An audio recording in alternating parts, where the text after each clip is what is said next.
السلام علیکم، میں ہوں رضوان شرف۔ آخرکار امریکہ اور اسرائیل دو بڑی طاقتیں، ان کا جو مقابلہ تھا ایران کے ساتھ، ایک بڑی طاقت کے ساتھ، اور پچھلے تقریباً کوئی 10-12 دن سے ان کے درمیان جنگ ہو رہی تھی، لڑائی ہو رہی تھی، کیونکہ پہلے تو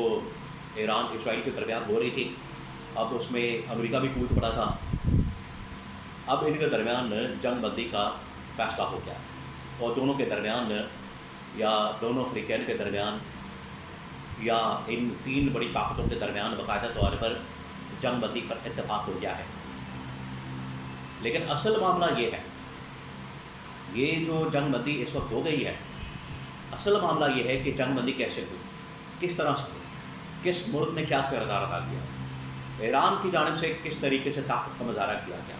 ایران نے کس طرح سے اسرائیل اور امریکہ کو للکار کے رکھا، ایران نے کس طرح سے اسرائیل اور امریکہ کی درگت بنائی، ان کا برکس نکال دیا، تباہی اور بربادی پھیر دی، اور امریکہ کی جنگ میں آنے کے بعد جب ایران نے اس کے فوجی اڈوں کو نشانہ بنانا شروع کیا تو پھر اس کے بعد امریکہ نے دوڑ لگا دی، اور امریکہ نے پھر اس میں جنگ بندی کرانے کا فیصلہ کیا، تو رات گئے یہ جنگ بندی ہوئی ہے ایران، اسرائیل اور امریکہ کے درمیان۔ اس کے بارے میں مکمل معلومات میرے پاس موجود ہے، کچھ انفارمیشن میں آپ کے ساتھ شیئر کرتا ہوں، بڑی اہم ترین انفارمیشن، بڑا اہم ترین بلاگ ہے، وہ آپ کے ساتھ میں شیئر کرتا ہوں تاکہ آپ کو اندازہ ہو سکے کہ کس طرح سے یہ جنگ بندی ہوئی ہے۔ دوسرا یہ کہ اس میں پاکستان نے کیا کردار ادا کیا، پاکستان کی جانب سے کس قسم کا کردار ادا کیا گیا، عمران خان کی اسٹیٹمنٹ اس بارے میں کیا تھی، عمران خان نے کس طریقے سے اس معاملے کے متعلق اظہار خیال کیا،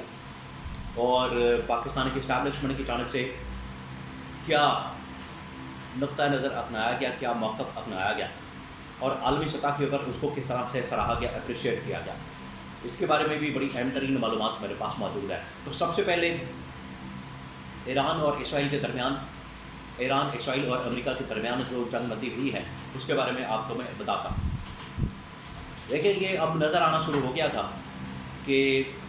امریکہ نے جب ایران کے اوپر حملہ کیا، ایران کی جوہری سائٹس کے اوپر حملہ کیا، تو ایران نے اعلان کر دیا تھا کہ اب ہم امریکہ کے جو فوجی اڈے ہیں ان کو ٹارگٹ کریں گے، ان کو نشانہ بنائیں گے، اور پہلی کڑی میں، پہلی اسٹیج میں، پہلے فیز میں ایران کی جانب سے قطر میں موجود امریکی اڈے کو نشانہ بنایا گیا، قطر میں موجود، اور ایران نے کہہ دیا تھا، ایران کی جانب سے یہ آگاہ کر دیا گیا تھا قطر کو بھی، امریکہ کو بھی، برطانیہ کو بھی، عالمی طاقتوں کو بھی، کہ سب سے پہلے قطر جو بڑا مضبوط قسم کا، طاقتور قسم کا، بڑا اہم قسم کا، اور اس عرب ریجن کے اندر، مڈل ایسٹ کے اندر اگر کوئی سب سے بڑا اہم ترین فوجی اڈا موجود ہے امریکہ کا تو وہ قطر کے اندر موجود ہے، قطر کے اندر موجود، اس کو ٹارگٹ کرنا پہلا یہ مقصد، پہلا یہ ٹارگٹ رکھا گیا ایران کی جانب سے۔ انہوں نے بڑی سمجھداری کا مظاہرہ کیا، بڑی سمجھداری کے ساتھ انہوں نے اس کے اوپر حملہ کر دیا، رات گئے حملہ پر۔ جیسے یہ حملہ کیا گیا تو اس کے بعد پوری دنیا کے اندر ہلچل پیدا ہو گئی، خاص طور پر مڈل ایسٹ کے اندر، اور تمام کے تمام ممالک نے اپنی ایئر اسپیس بند کر دی، ایئر فلائٹس بند کر دی، ایئرپورٹس بند کر دیے، وہاں پر ہلچل پیدا ہو گئی، سائرن بجنا شروع ہو گئے، ان کے ایئر ڈیفینس سسٹم ایکٹیو ہو گئے، ڈیفینس سسٹم ایکٹیو ہو گئے، متحرک ہو گئے، تو باقاعدہ وہاں پر تھرلی پڑ گئی۔ پھر اس کے بعد کالیں، تلیاں، ایک دوسرے کا ساتھ رابطے، اور بہت کچھ ہو رہا تھا، جہاں پر عوام میں پینک پھیل گیا تھا، عوام کے اندر ایک کیوس تھا، عوام کے اندر ایک افراتفری کا، یا عوام کے اندر ایک آپ کہہ لیں کہ ٹینشن سی پھیل گئی تھی وہیں پر حکمرانوں کے اندر، عرب حکمرانوں کے اندر، عرب شیخوں کے اندر، اور ان کے سربراہان کے اندر ایک ٹینشن پھیل گئی اب آگے کیا ہوگا، کیونکہ ایران نے جیسے ہی امریکی اڈے پر، قطر میں موجود امریکی اڈے پر حملہ کیا تو قطر نے کہا کہ ہم اب ایران کا جواب دیں گے۔ آگے ایران نے ٹارگٹ کیا ہوا تھا سعودی عرب کے اندر، بحرین کے اندر، کویت کے اندر، کیونکہ کویت اور بحرین کے اندر بھی بڑی ان کے پاس ایئر بیسز موجود ہیں امریکہ کی۔ اس کے بعد سعودی عرب، یو اے ای،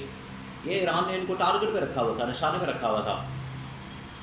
تو میں نے آپ کو بتایا تھا کہ یہ جنگ جو ہے نہ صرف ایران، اسرائیل، امریکہ کے درمیان شروع ہوگی، بلکہ اگر ان ممالک کے اندر حملہ کیا جاتا ہے ان کی فوجی بیسز کے اوپر امریکہ کی، تو یہ ممالک براہ راست پھر ایران کے ساتھ ٹکراؤ میں آ جائیں گے، آمنے سامنے آ جائیں گے، ان کی براہ راست ٹکرا شروع ہو جائے گا ایران کے ساتھ۔ وہی ہوا، قطر نے کہا کہ اب ہم جواب دیں گے ایران کو، اور ایران کو جواب دیا جائے گا۔ تو یہ نہ صرف ایران اسرائیل کو للکار رہا تھا، امریکہ کو للکار رہا تھا، بلکہ عرب ممالک کو بھی اس نے للکارنا شروع کر دیا، کیونکہ وہاں پر ان کے فوجی اڈے موجود تھے، ان کے وہاں پر فوجی بیسز موجود تھیں، تو صورتحال بڑی بگڑ گئی تھی۔ اب امریکہ کو نظر آ گیا کہ ایران جو ہے پیچھے نہیں ہٹنے والا، اور ایران اب امریکہ کی فوجی بیسز کی طرف آ رہا ہے، فوجی اڈوں کی طرف آ رہا ہے۔ تو امریکہ نے پھر فیصلہ کیا کہ جنگ بندی کروا دی جائے۔ پھر امریکی صدر ڈونلڈ ٹرمپ نے اسرائیل کے وزیر اعظم نیتن یاہو سے بات کی، کال کی، ان کو جنگ بندی کے اوپر آمادہ کیا، ان کو جنگ بندی کا کہا۔ جے ڈی وینس نے قطر کے ساتھ رابطہ کیا، پھر اس کے بعد ایرانی حکام کے ساتھ رابطے کیے گئے، انڈائریکٹ رابطے کیے گئے، ڈائریکٹ رابطے کیے گئے، سعودی عرب، پاکستان، قطر، یو اے ای اور بہت سے اس طرح کے، ترکی، اس طرح کے ممالک نے براہ راست اور ڈائریکٹ اور انڈائریکٹ رابطے کر کے تو یہ جنگ بندی کروانے کے اوپر اتفاق کیا۔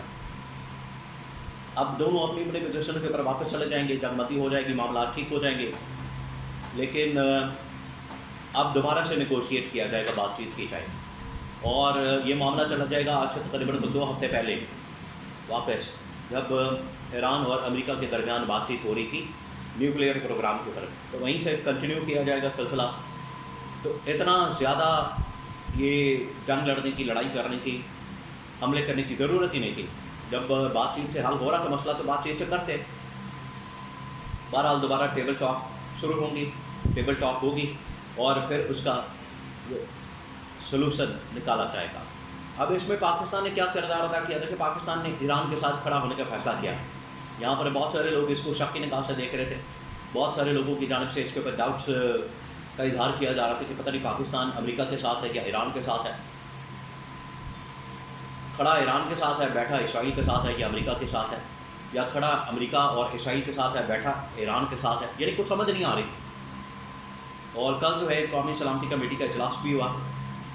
اس کے اندر بھی انہوں نے ایران کی بھرپور حمایت کا اور ایران کے دفاعی حق کا بھرپور اظہار کیا۔ اس کے بعد پاکستان کی تھوڑی بہت پوزیشن تو کلیئر ہوئی، اور امریکہ کو اس بات کو ماننا پڑا کہ عالم اسلام کہیں ایک ہو رہا ہے، اور یہ نہ ہو کہ صہیونی، یہودی، ہندو طاقتیں جو اب ایک ہو چکی ہیں، تو اس کے مقابلے میں صلیبی طاقتیں ایک ہو چکی ہیں، تو اس کے مقابلے میں کہیں عالم اسلام اکٹھا نہ ہو جائے۔ تو یہی وہ بار بار میں بات کر رہا تھا، یہی وہ اصل میں پوائنٹ کا نقطہ تھا کہ عالم اسلام اگر ایک ہو جاتا ہے، اکٹھا ہو جاتا ہے، ایک پلیٹ فارم پر آ جاتا ہے، ایک ان کی جانب سے اتحاد رسو ہوتا ہے، ایک ان کی جانب سے متحد ہو کے ایک لائے عمل اپنایا جاتا ہے، تو کوئی شک نہیں کہ یہ امریکہ، اسرائیل، برطانیہ، کینیڈا، یورپین طاقتیں، یہ بڑی بڑی طاقتیں، صلیبی، یہودی، صہیونی، صلیبی، پھر اس کے بعد ہندو طاقتیں، یہ 2 منٹوں میں بھاگ جائیں گے، نہ سکے سارے۔ یہ وہ وقت کی ضرورت تھا۔ بہرحال ایران کھڑا رہا، یہ ایران کو کریڈٹ جاتا ہے، ماننا پڑے گا، ایران کو کریڈٹ دینا پڑے گا، ایران کو اس حوالے سے یہ سارا کریڈٹ ان کے کھاتے میں ڈالنا پڑے گا کہ ایران نے جس طریقے سے تنہ تنہا، مردانہ وار، طاقت کے ساتھ، مضبوطی کے ساتھ، ہمت کے ساتھ اور مردانگی کے ساتھ، شجاعت کے ساتھ، جرأت کے ساتھ مقابلہ کیا، یہ صہیونی اور یہودی طاقتوں کا، صلیبی طاقتوں کا، ہندو طاقتوں کا، یہ اس نے آج صحیح معنوں میں دنیا کے اندر ایک نیا نارمل سیٹ کر دیا ہے۔ آپ ایسے بھی منہ اٹھا کے کسی کے اوپر حملہ کر سکتے ہیں، خاص طور پر ایران یا کسی اور اسلامی طاقت کے اوپر۔ تو ایران نے بڑا زبردست جواب دیا، بڑا زبردست مقابلہ کیا۔ اس کے اندر بہت سارے لیسنز موجود ہیں، سبق موجود ہیں تمام ممالک کے لیے، لیکن جنگ بندی پر اتفاق ہو گیا ہے، معاملات اب آگے بڑھیں گے، اور آگے آنے والی اپڈیٹس کے متعلق آپ کو میں آگاہ کرتا رہوں گا۔